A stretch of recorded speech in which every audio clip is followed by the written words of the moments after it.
Okay, so I want to talk about the idea, the concept of spiritual warfare, at least how I encounter it in my life, and how that it's not this romanticized epic battle between you and demons the way that a lot of times you hear it discussed on the internet or from sermons and things.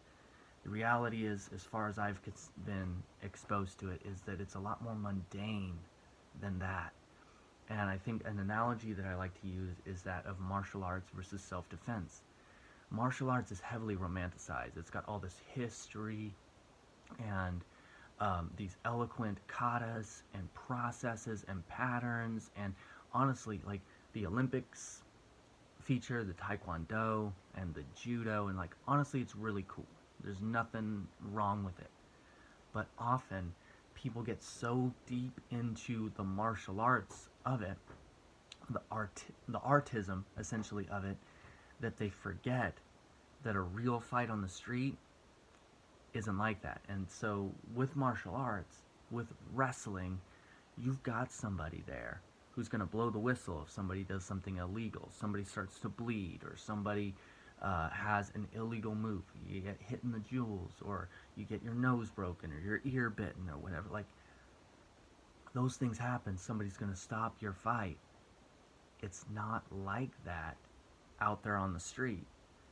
People are trying to do things. They'll go straight for the headbutt. They will break your nose. Your eyes will start watering. You will, like, it's some, like, they'll pull out weapons out of nowhere to try and get you. Like, real fights are very different. They're a lot more gritty. They're a lot more messy than it is when you've got a mat and headgear and gloves on, right? So, using that same analogy, a lot of spiritual warfare is very similar. And that, yes, you do still need to train, you do need to be prepared, you do need to be aware of your surroundings. All those things are true in both spheres. But you're going to get caught off guard, I guess, a lot more in real life with spiritual warfare. And it works like this, in my experience. On Sunday night, I'm at work, and there's this one guy that I just started actually interacting with just like in the holidays. I've seen him a lot, and we've interacted previously before that. Because but his department is really far away from mine. He is a materials driver. I also am licensed, so I've to drive a forklift, so I've interacted with him a little bit there. But we're usually like he's coming and going, and I have a static position. But we interact occasionally because where I am is where like the drivers tend to congregate. He's a great guy, and during so there's the holiday peak because I work in distribution, and then right after that there's like offers of overtime, but not everyone's taking that. And so I'm working like 6 days a week. He was doing 7 days a week, so we saw each other a lot more than usual. And started talking, and basically like the first conversation we had was like that his girls just left him. He's kind of out of sorts emotionally about that, and he's just trying to work a lot, honestly, just to keep himself busy, keep himself out of stuff because like he's got a past that involves like drug addiction, and that he's sober and he's trying to stay sober. And I was encouraging him a little with that, and like he's been to prison and he's got like tattoos all over him. Like he's a great guy. I don't have anything to say about him negative. He's a real great guy, super cool, and he's real deep into rock culture too. But he comes by last night, and because my wife's pregnant and she happens to work with me, and everyone knows that, and so he brings over and shows me his phone, and his daughter just gave birth a week or two ago, and like brand newborn baby boy, and he's super excited. And because of like COVID restrictions and things at hospitals, he hasn't been able to go in and see the baby, but he's going this week, and he's super excited about that. And like, and there's confusion because the wife's pregnant, but not everyone knows how far. So people are getting confused about like, is she due right now? Is she like already had the baby? Stuff like that. And so we were talking about that and talking about music, and he was introducing me to some bands that he likes and stuff. And then we got like exchanged like the Facebook contacts and everything. Now we're connected. And then so on my next break, like, yeah, I accept the friend request, and I'm looking at his profile, and can see immediately like pentagrams, and like he shares a lot of like rock music videos and stuff, but he's got like a lot of like Baphomet statues and stuff like that happening. And I was like, oh, okay, whatever. Well, he comes by later and he's like, hey, I imagine you probably seen my profile. I hope nothing on there is gonna offend you or anything. It's just this is the way I am. And I was like, yeah, you don't have to worry about that. I'm not offendable.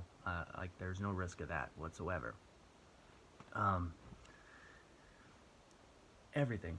And so he's just like, yeah, I just feel comfortable being able to talk to you about stuff because even though I know you're a Christian and that he identified himself as being post-Christian, that he was evangelical at one point and now he's on the opposite side. He said, as much as I was for it before, now I'm against it.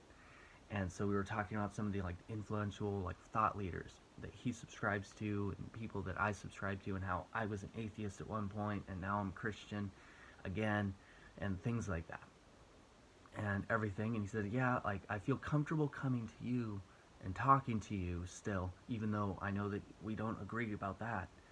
Um, because even though you're a Christian, like you haven't used that as a means to control or a means to abuse other people or an excuse to be abusive towards others. And I think that's really great. You're a really great guy. All right. I want to say about 20 minutes later, because of course I accepted the compliment.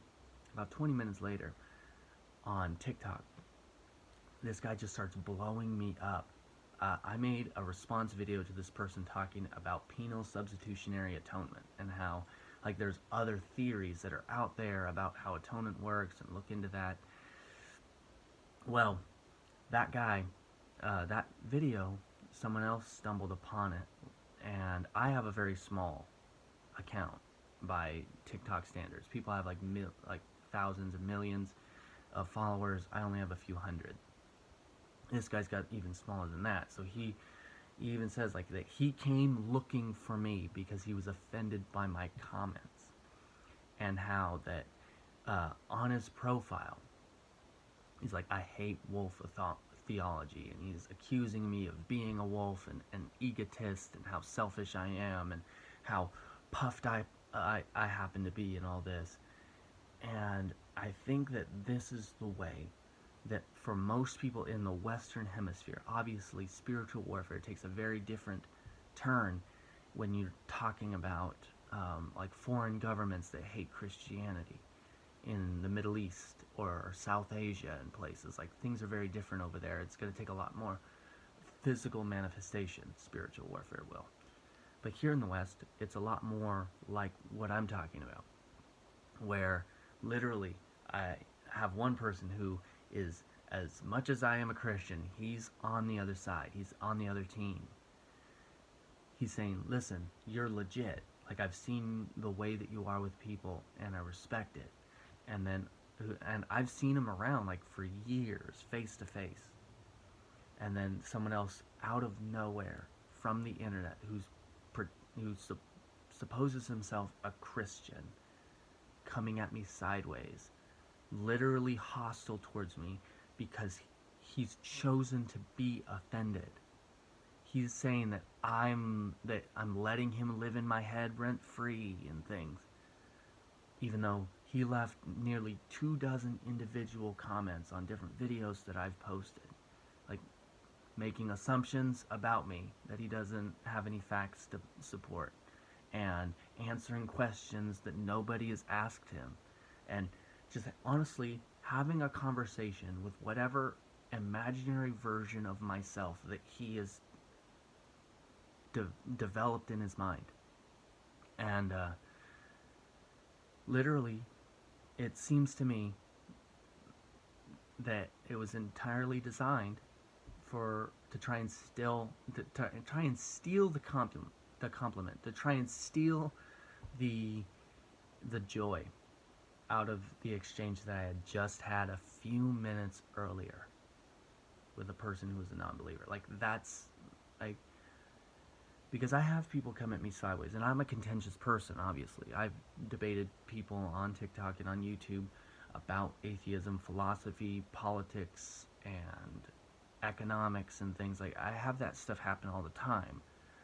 But it's not often when someone just out of nowhere, offended by something that has nothing to do with them whatsoever, coming at me, specifically worded to refute something that they have no idea that I had just experienced the opposite of. So often I think that's what your spiritual warfare is really going to look like.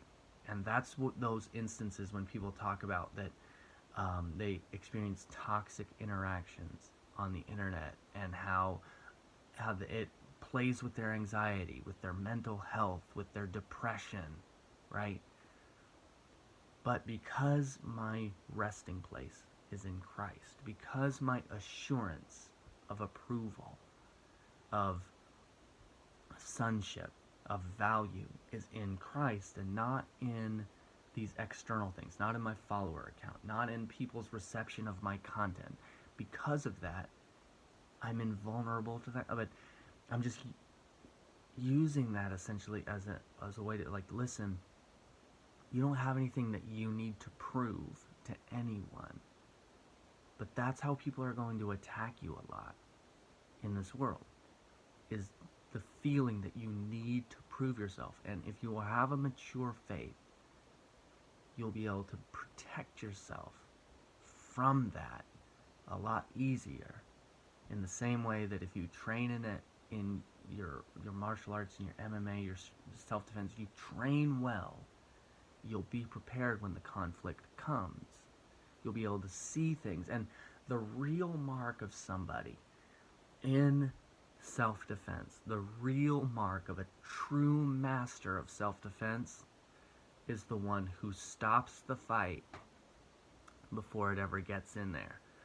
The one that's able to de-escalate it verbally, before knives are drawn, before fists are thrown, before bullets are fired, before any of that happens, that they're able to, with the tone of their voice, with their body language, be able to express themselves eloquently, de-escalate the energy out of a situation so that it doesn't get to that.